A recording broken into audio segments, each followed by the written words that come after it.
আজ স্নান সেরে একেবারে রেডি হয়ে তোমাদের সাথে গল্প করতে আসলাম। তারপরে খাওয়া দাওয়া সেরে না বসে বসে একটু ফোন ঘাঁটছিলাম, হঠাৎ করে একটা বিপত্তি ঘটে গেল।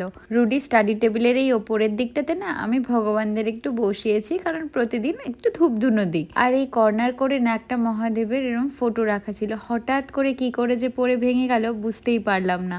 বিশ্বাস করো, কোনো হাওয়া নেই, ঝড় নেই, ধাক্কা নেই, হুট করে পড়ে ভেঙে গেল। আমার তো মনটা এত খারাপ হয়ে গেছে, একটা আচমকা ভয়ও লাগছিল। রুডিকে সঙ্গে সঙ্গে ফোন করে বললাম একটু সাবধানে আসতে, আর সবটা বুঝিয়ে বললাম। আমি শুয়ে একটু রেস্ট নিচ্ছিলাম, এমনি তো মনটা খারাপ ছিল, তবে মহারাজ আজকে এসবের কারণে একটু তাড়াতাড়ি বাড়ি চলে এসেছে।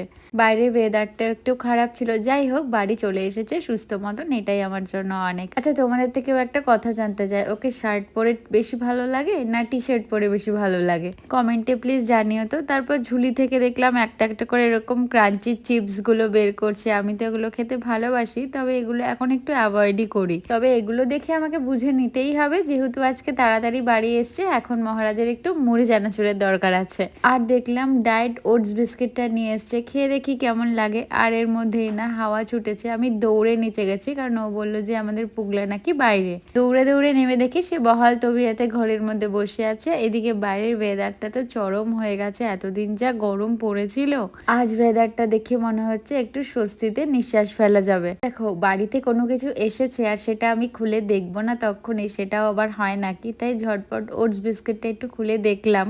ও আমন্ড ফ্লেভার নিয়ে এসেছে, বললো আগে এটা খেয়ে দেখ, যদি তোর ভালো লাগে দেন আবার নিয়ে আসবো।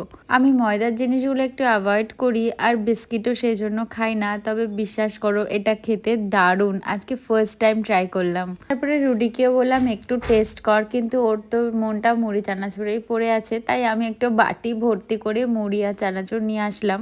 না, ও মুড়ি চানাচুর খেলে ওর একটু চানাচুরটা বেশি লাগে, অল্প চানাচুরে ওর একদম হয় না। আমি অনেক বুঝিয়ে এই চিপসগুলো থেকে নিজেকে দূরেই রেখেছি, নাহলে তোমরা তো জানোই যে আমি কেমন পাগলের মতন এই চিপস খেতে ভালোবাসি। তারপর রুডিকে একটুখানি ওপরে চিপসগুলো ছড়িয়ে দিলাম, বাট আমি আর নিজেকে কন্ট্রোল করতে না পেরে একটু খেয়েই নিয়েছি। যদিও খুব বেশি খাইনি, কারণ এখন থেকে ঠিক করেছি আমি আমার ডিনারটা একটু তাড়াতাড়ি করে নেব, আর রাতে ভাত বা রুটি কিছু খাবো না, কোনো স্টু বা স্যুপ টাইপের কিছুই খাবো। তবে হ্যাঁ, আমি গোটা সবজি একদম খেতে পারি না, তাই মিক্সিতে পেস্ট করে নিয়েছি, এটা আমার বেটার লাগে। ব্যাস, তবে আজ আসি, টাটা।